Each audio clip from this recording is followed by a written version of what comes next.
ಬೆಳಗ್ಗೆ ಅಂಜಲಿ ತನ್ನ ತವ್ರ ಮನೆಗೆ ಬರ್ತಾಳೆ. ಅಂಜಲಿ ಬಾಮ್ಮ. ಅಂಜಲಿ ಹೇಗಿದ್ಯಮ್ಮ? ನಾನು ಚೆನ್ನಾಗಿದ್ದೀನಿ ಅಮ್ಮ, ನೀನು ಹೇಗಿದ್ಯಾ? ನೀನು ಎದುರುಗಡೆ ಇದ್ಮೇಲೆ ನಾನು ಯಾವತ್ತೂ ಚೆನ್ನಾಗೇ ಇರ್ತೀನಿ. ಎಲ್ಲಮ್ಮ ಮನೇಲಿ ಯಾರು ಕಾಣಿಸ್ತಾನೆ ಇಲ್ಲ. ಆಕಾಶ್ ಅದ್ವೈತ್ ಇಬ್ರು ಆಫೀಸ್ಗೆ ಹೋಗಿದ್ದಾರೆ. ಅಪ್ಪ ಯಾರೋ ಫ್ರೆಂಡ್ ನೋಡ್ಕೊಂಡು ಬರ್ತೀನಿ ಅಂತ ಹೋದ್ರು. ಇನ್ನೇನು ಇವರಿಬ್ರು ಅಡುಗೆ ಮನೆಯಲ್ಲಿ ಮಾತಾಡ್ತಾ ಕೂತಿರ್ತಾರೆ. ಕೆಲಸ ಅಂತೂ ಮಾಡಿರಲ್ಲ ನೋಡು. ಅಂಜಲಿ ಚೆನ್ನಾಗಿದ್ಯಾ? ಈಗ ಬಂದ್ಯಾ? ಹೌದು ಅದಕ್ಕೆ ಒಬ್ಬಳೇ ಬಂದಿದ್ಯಾ? ನಿಮ್ಮ ಮನೆಯವರಲ್ಲಿ ಅಂಜಲಿ?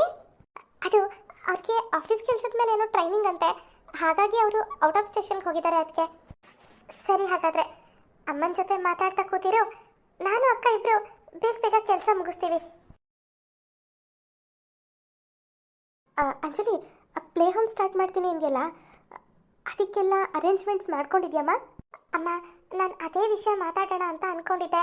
ಆದರೆ ಬಂದ ತಕ್ಷಣ ಆ ವಿಷಯ ಮಾತಾಡಿದ್ರೆ ನೀನು ಏನು ತಿಳ್ಕೊತೀಯೋ ಅಂತ ನಾನು ಅದ್ರ ಬಗ್ಗೆ ಮಾತಾಡೋಕ್ಕೆ ಹೋಗಲಿಲ್ಲ.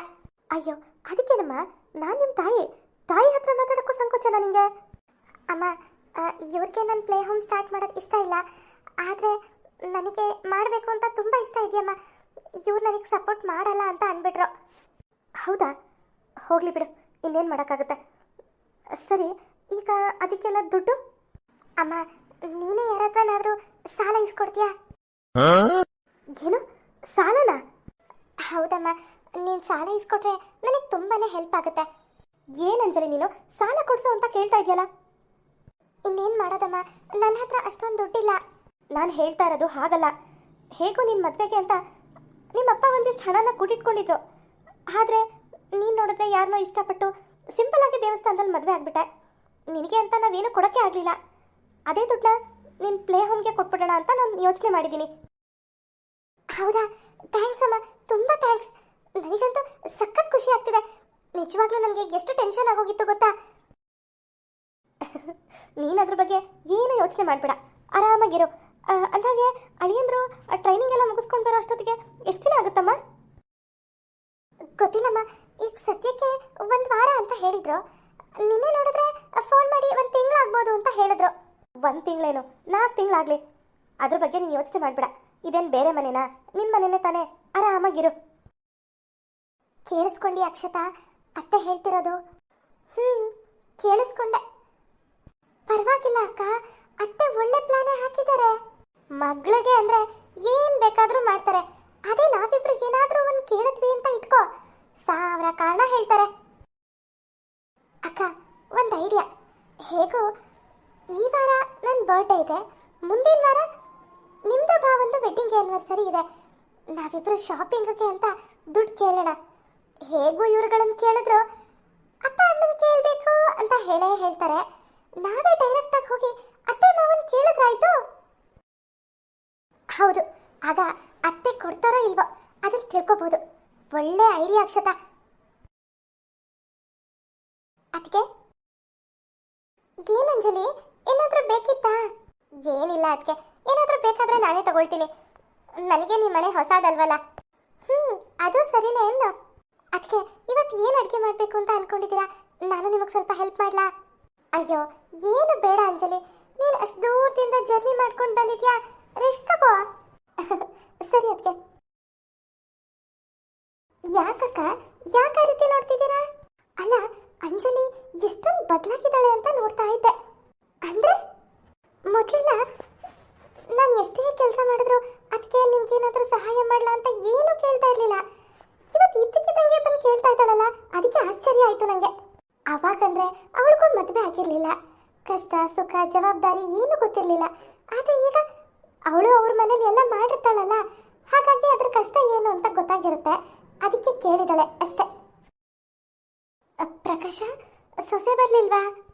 ಇಲ್ಲಮ್ಮ, ಯಾಕೆ ಅವಳಿಗೆ ಸ್ವಲ್ಪ ಹುಷಾರಿರಲಿಲ್ಲ, ಅದಕ್ಕೆ ನೀವೇ ಹೋಗಿ ಬನ್ನಿ ಅಂತ ಅಂದ್ಲು. ಏನು ಸೊಸೆಗೆ ಹುಷಾರಿಲ್ವಾ?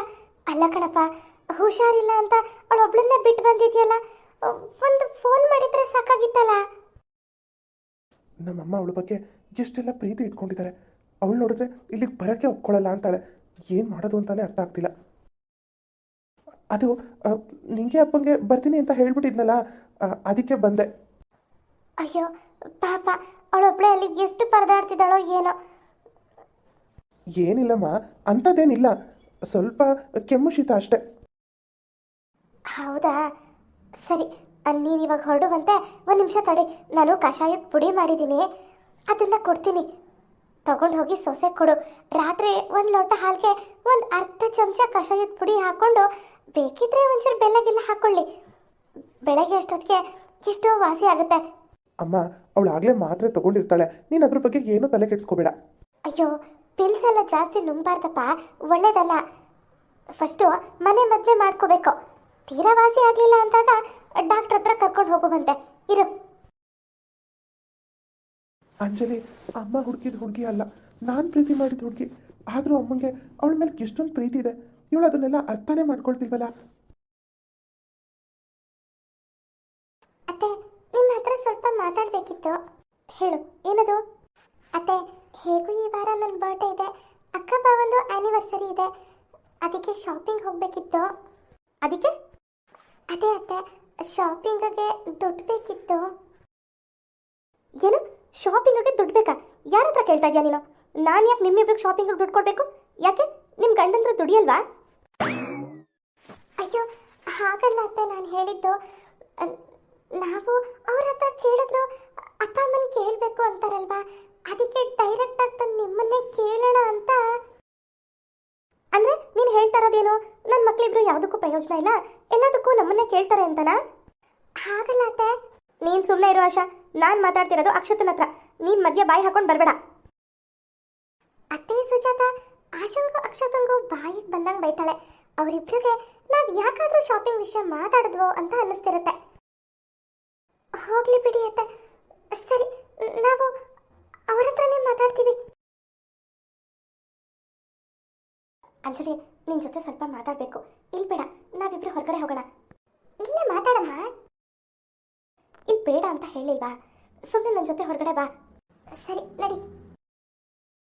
ನೋಡು, ನೀನು ಅಪ್ಪನ ಹತ್ರ, ಅಪ್ಪ ನಾನು ಪ್ಲೇ ಹೋಮ್ ಓಪನ್ ಮಾಡಬೇಕು ಅಂತ ಅಂದ್ಕೊಂಡಿದ್ದೀನಿ, ನನಗೆ ದುಡ್ಡಿನ ಅವಶ್ಯಕತೆ ತುಂಬ ಇದೆ ಅಂತ ಕೇಳು. ಅಂದರೆ ನೀನು ಅಪ್ಪನಿಗೆ ದುಡ್ಡು ಕೊಡೋಣ ಅಂತ ಹೇಳಿಲ್ವಾ? ನಾನು ಹೇಳಿದ್ದೀನಿ ಕಣೆ, ಆದರೂ ಅವರು ಅವಳಿಷ್ಟ ಬಂದಂಗೆ ಮದುವೆ ಮಾಡಿಕೊಂಡ್ಲು, ಅವಳೇ ಬಾಯಿ ಬಿಟ್ಟು ಕೇಳಿ ಅಂತ ಹೇಳ್ತಾ ಇದ್ದಾರೆ, ಅದಕ್ಕೆ ನಿನಗೆ ಹೇಳ್ತಾ ಇದ್ದೀನಿ ನಾನು. ಅಂದರೆ ಅಪ್ಪನ ಮನಸ್ಸಲ್ಲಿ ನಾನು ಇನ್ನೂ ತಪ್ಪಿತಸ್ಥೆ ಆಗಿ ಉಳಿದಿದ್ದೀನಿ. ಹೋಗ್ಲಿ ಬಿಡು, ನನಗೆ ಯಾವ ದುಡ್ಡು ಬೇಡ, ನಾನು ಹೇಗೋ ಅರೇಂಜ್ ಮಾಡ್ಕೋತೀನಿ. ಒಳ್ಳೆ ಪೆದ್ದಿ ಥರ ಮಾತಾಡಬೇಡ ಅಂಜಲಿ. ನೋಡು, ನಿಮ್ಮ ಅತ್ತಿಗೆಯರು ನಿನ್ನನ್ನು ಆಡ್ಕೋಬಾರ್ದು ಕಣೆ. ಅವ್ರ ಮುಂದೆ ನೀನು ಚೆನ್ನಾಗಿದ್ದೀನಿ ಅಂತ ತೋರಿಸ್ಕೋಬೇಕು. ಅಂದರೆ ನಿಮ್ಮ ಗಂಡನಿಗೆ ಅಷ್ಟೊಂದು ಒಳ್ಳೆ ಕೆಲಸ ಇಲ್ಲ ಅಂತ ಅವರಿಬ್ರಿಗೂ ಗೊತ್ತು. ನಾಳೆ ಅವರಿಬ್ರು ಅಯ್ಯೋ ಇವಳ ಗಂಡ ಏನು ದುಡಿತಾನೆ, ಏನು ಸಂಪಾದನೆ ಮಾಡ್ತಾನೋ ಗೊತ್ತಿಲ್ಲ, ಇವಳ ಹತ್ರ ಒಂದು ಒಡವೆ ಇಲ್ಲ, ವಸ್ತ್ರ ಇಲ್ಲ ಅಂತ ಆಡ್ಕೋಬಾರ್ದಲ್ವಾ? ನೋಡು, ನೀನು ಕೆಲ್ಸಕ್ಕೆ ಹೋಗಿ ಸಂಪಾದನೆ ಮಾಡಿ ನಿಂದೆ ಅಂತ ಒಂದಿಷ್ಟು ಹಣ ಮಾಡ್ಕೋಬೇಕು. ಅಲ್ಲಿವರೆಗೂ ನೀನು ಇಲ್ಲಿಂದ ಜಾಗ ಖಾಲಿ ಮಾಡಲೇಬೇಡ, ಗೊತ್ತಾಯ್ತಾ? ತಾಯಿ ಇಷ್ಟೆಲ್ಲ ಹೇಳಿದ್ಮೇಲೆ ಅಂಜಲಿಗೂ ತನ್ನ ಗಂಡನ ಮನೆ ಬಿಟ್ಟು ಬಂದಿದ್ದೀನಿ ಅಂತ ಹೇಳೋಣ ಅಂತ ಅನ್ಸುತ್ತೆ. ಅಮ್ಮ, ನಾನು ನಿನಗೊಂದು ವಿಷಯ ಹೇಳಬೇಕು. ಏನಂದರೆ ನಾನು ನನ್ನ ಗಂಡನ ಮನೆನ ಬಿಟ್ಟು ಬಂದ್ಬಿಟ್ಟಿದ್ದೀನಿ. ಏನು, ಗಂಡನ ಮನೆ ಬಿಟ್ಟು ಬಂದಿದ್ಯಾ?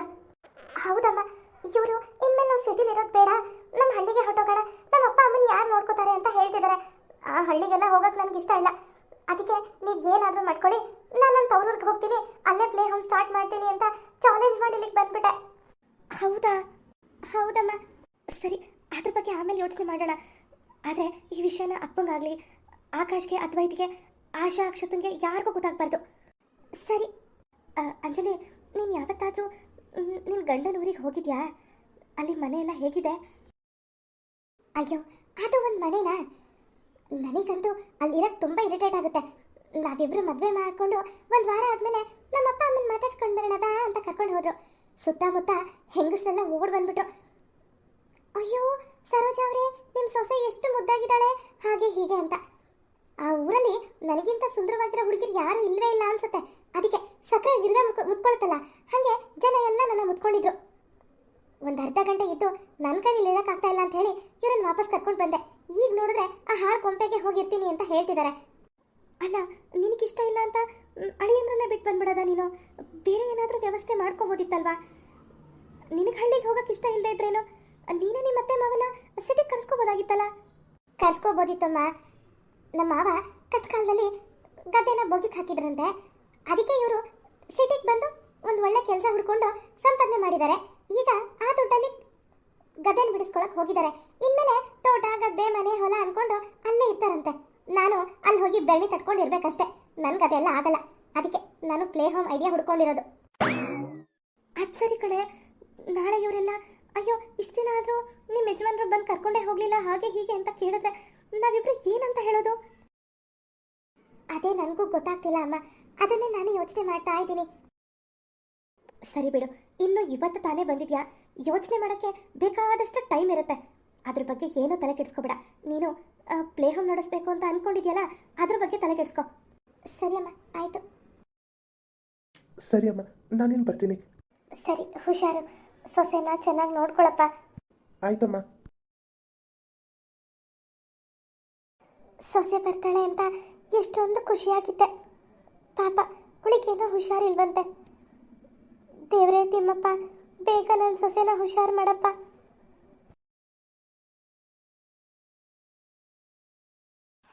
ಮದುವೆಗೆ ಮುಂಚೆ ಇದೇ ಜಾಗದಲ್ಲಿ ಕುತ್ಕೊಂಡು ಕಾಫಿ ಕುಡಿತಿದ್ದೆ, ಇಲ್ಲೇ ಕುತ್ಕೊಂಡು ಓದ್ತಿದ್ದೆ, ಹಾಗೆ ಇಯರ್ಫೋನ್ ಹಾಕೊಂಡು ಆರಾಮಾಗಿ ಸಾಂಗ್ಸ್ ಕೇಳ್ತಿದ್ದೆ. ಆದ್ರೆ ಈಗ ಎಲ್ಲಿ ಕುತ್ಕೊಂಡ್ರು ನೆಮ್ಮದಿ ಅನ್ನೋದೇ ಇಲ್ಲ, ಹಾಗಾಗಿದೆ. ಹಲೋ. ಹಲೋ ಅಂಜಲಿ. ಏನು ಹೇಳಿ? ಅಂಜಲಿ, ನಾನು ಊರಿಗೆ ಹೋಗಿದ್ದೆ. ಅಮ್ಮ ಕೇಳಿದ್ರು ಸೊಸೆ ಯಾಕೆ ಬರಲಿಲ್ಲ ಅಂತ. ಅದಕ್ಕೆ ನಾನು ಅವಳಿಗೆ ಹುಷಾರಿಲ್ಲ ಅಂತ ಹೇಳಿದೆ. ಪಾಪ ಅಮ್ಮ ಕಷಾಯದ ಪುಡಿ ಕೊಟ್ಟಿದ್ದಾರೆ. ಏನು ಹುಷಾರಿಲ್ಲ ಅಂತ ಹೇಳಿದ್ರ? ಸುಳ್ಯಕ್ಕೆ ಹೇಳಿದ್ರೆ? ಅಷ್ಟೊತ್ತಿಗೆ ಅಕ್ಷತಾ ಅಂಜಲಿನ ಏನೋ ಕೇಳೋಣ ಅಂತ ಅಲ್ಲಿಗೆ ಬರ್ತಾಳೆ. ಮತ್ತೆ ಇನ್ನೇನು ಹೇಳೋಕ್ಕಾಗುತ್ತೆ? ಇರೋ ವಿಷಯನೇ ಹೇಳಬೇಕಿತ್ತು.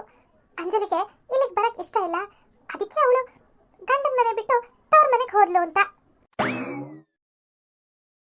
ಅಂದ್ರೆ ಇವಳು ಗಂಡನ ಮನೆ ಬಿಟ್ಟು ಬಂದಿದ್ದಾಳ? ಹೇಗೆ ಹೇಳೋಕ್ಕಾಗುತ್ತೆ ಅಂಜಲಿ?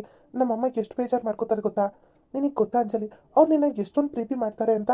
ಅಯ್ಯೋ, ನನಗೆ ಯಾರ ಪ್ರೀತಿನೂ ಬೇಡ. ನಿಮ್ಮನ್ನ ಪ್ರೀತಿ ಮಾಡಿ ನಂಬ್ಕೊಂಡು ಬಂದಿದ್ದಕ್ಕೆ ನೀವು ನನಗೆ ಸರಿಯಾಗೇ ಮಾಡಿದ್ದೀರಾ ಬಿಡಿ.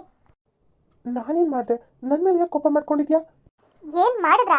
ನಾನು ನಿಮ್ಗೆ ಹೇಳ್ತಾನೆ ಇದ್ದೆ ತಾನೆ ನನಗೆ ಹಳ್ಳಿಗೆ ಬರಕ್ ಇಷ್ಟ ಇಲ್ಲ, ನೀವು ಸಿಟಿಲೇ ಇರ್ತೀರಾ, ಒಳ್ಳೆ ಪೊಸಿಷನ್ಗೆ ಹೋಗ್ತೀರಾ ಅಂತಾನೆ ನಾನು ನಿಮ್ಮನ್ನ ಪ್ರೀತಿ ಮಾಡಿ ಮದುವೆ ಮಾಡ್ಕೊಂಡಿದ್ದು. ನೀವು ನೋಡಿದ್ರೆ ಅಪ್ಪ ಅಮ್ಮ ಅದು ಇದು ಸೆಂಟಿಮೆಂಟ್ ಅಂತ ಹೇಳಿ ಈಗ ಹಳ್ಳಿಗೆ ಹೊರಟಿದ್ದೀರಾ. ನಾನು ಬರಲ್ಲ. ನಿಮಗೆ ನಿಮ್ಮ ಅಪ್ಪ ಅಮ್ಮ ಬೇಕೋ ನಾನು ಬೇಕೋ ಡಿಸೈಡ್ ಮಾಡ್ಕೊಂಡು ಫೋನ್ ಮಾಡಿ. ಅಂಜಲಿ ಪ್ರಕಾಶ್ ಹತ್ರ ಮಾತಾಡ್ತಿರೋದನ್ನೆಲ್ಲ ಅಕ್ಷತಾ ಕೇಳಿಸ್ಕೊತಾಳೆ. ಅವಳು ಏನು ಮಾತಾಡದೆ ಅಲ್ಲಿಂದ ಹೊರಟೋಗ್ತಾಳೆ. ಅಂಜಲಿ, ಯಾಕೆ ಈ ರೀತಿ ಎಲ್ಲ ಆಡ್ತಿದ್ಯಾ? ನಾನು ಹೇಳೋದು ಸ್ವಲ್ಪ ಕೇಳು. ಹೇಳೋಕ್ಕೂ ಕೇಳೋಕ್ಕೂ ಏನು ಉಳಿದಿಲ್ಲ. ನಾನು ಇವಾಗ ಫೋನ್ ಇಡ್ತಾ ಇದ್ದೀನಿ ಅಷ್ಟೇ. ಅದ್ಯಾವುದೋ ಕಷಾಯದ ಪುಡಿ ಮಾಡ್ಕೊಟ್ರು ಅನ್ನೋ ಮಾತ್ರಕ್ಕೆ ನಾನು ಅಲ್ಲಿ ಹೋಗಿರ್ಬೇಕಾ? ನನಗೇನು ಹಣೆ ಬರ? ನಾನು ಪ್ರೀತಿಸಿ ಮದುವೆ ಮಾಡ್ಕೊಂಡಿದ್ದು ಇವ್ರನ್ನ. ಅದನ್ನೆಲ್ಲ ಅರ್ಥ ಮಾಡ್ಕೊಂಡಿದ್ದಿದ್ರೆ ಸಿಟಿಲೇ ಇರೋರು.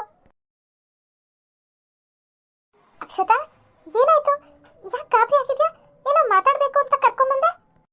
ಅಕ್ಕ, ಆಗ್ಲೇ ಅತ್ತೆ ನನ್ನ ಕರೆದು ಅಂಜಲಿಗೆ ಏನೇನು ಇಷ್ಟನೋ ಅದೇ ಅಡುಗೆ ಮಾಡಿ ಅಂತ ಹೇಳಿದ್ರು. ಅದಕ್ಕೆ ನಾನು ಅಂಜಲಿಗೆ ಏನು ಇಷ್ಟ ಅಂತ ನನಗೆ ಗೊತ್ತಿಲ್ವಲ್ಲ, ಅವಳನ್ನ ಕೇಳೋಣ ಅಂತ ಹೋದೆ. ಅಂಜಲಿ ಯಾರತ್ರನೋ ಫೋನಲ್ಲಿ ಮಾತಾಡ್ತಿದ್ಲು. ಆಮೇಲೆ ಮೋಸ್ಟ್ಲಿ ಅವಳು ಗಂಡನೇ ಅನ್ಸುತ್ತೆ ಫೋನಲ್ಲಿ ಮಾತಾಡ್ತಿದ್ದು. ಇವಳು ಹೇಳ್ತಾ ಇದ್ಲು, ಹೇಳಬೇಕಾಗಿತ್ತು ಅಂಜಲಿ ಗಂಡನ ಮನೆ ಬಿಟ್ಟು ತವ್ರ ಮನೆಗೆ ಹೋಗಿದ್ದಾಳೆ ಅಂತ ಏನೋ ಹೇಳ್ತಾ ಇದ್ಲು. ಅಂದ್ರೆ ಅಂದ್ರೆ ಅಂಜಲಿ ಗಂಡನ ಮನೆ ಬಿಟ್ಟು ಬಂದ್ಬಿಟ್ಟಿದ್ದಾಳ?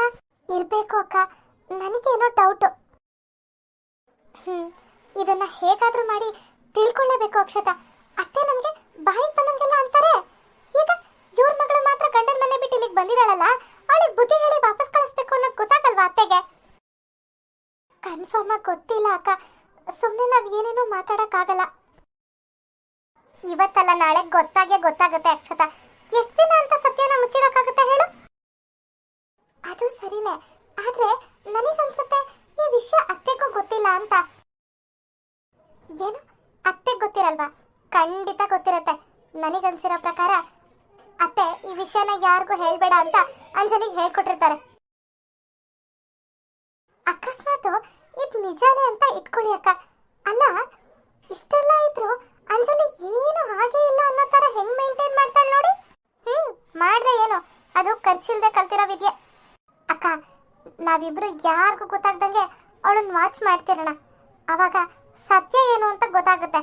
ಹೌದು, ಬಂದಾಗೆಲ್ಲ ಅತ್ತೆಗದು ಇದು ಹೇಳ್ಕೊಟ್ಟು ನಮ್ಮ ನೆಮ್ಮದಿನೂ ಹಾಳು ಮಾಡ್ತಾಳಲ್ಲ, ಇದನ್ನು ತಿಳ್ಕೊಳ್ಳೇಬೇಕು. ಅಂಜಲಿ ವಿಷಯ ಮನೆಯವ್ರಿಗೆಲ್ಲ ಗೊತ್ತಾಗುತ್ತಾ, ಮುಂದೇನಾಗುತ್ತೆ ಅನ್ನೋದನ್ನ ನೆಕ್ಸ್ಟ್ ಎಪಿಸೋಡ್ನಲ್ಲಿ ನೋಡೋಣ. ಈ ಎಪಿಸೋಡ್ ನಿಮಗೆಲ್ಲ ಇಷ್ಟ ಆಗಿದ್ರೆ ಪ್ಲೀಸ್ ನಮ್ಮ ಚಾನಲ್ನ ಸಬ್ಸ್ಕ್ರೈಬ್ ಮಾಡಿ, ಹಾಗೆ ಲೈಕ್ ಮಾಡಿ, ಶೇರ್ ಮಾಡಿ, ಕಮೆಂಟ್ ಮಾಡಿ. ನೆಕ್ಸ್ಟ್ ಎಪಿಸೋಡ್ನಲ್ಲಿ ಸಿಗೋಣ. Bye friends.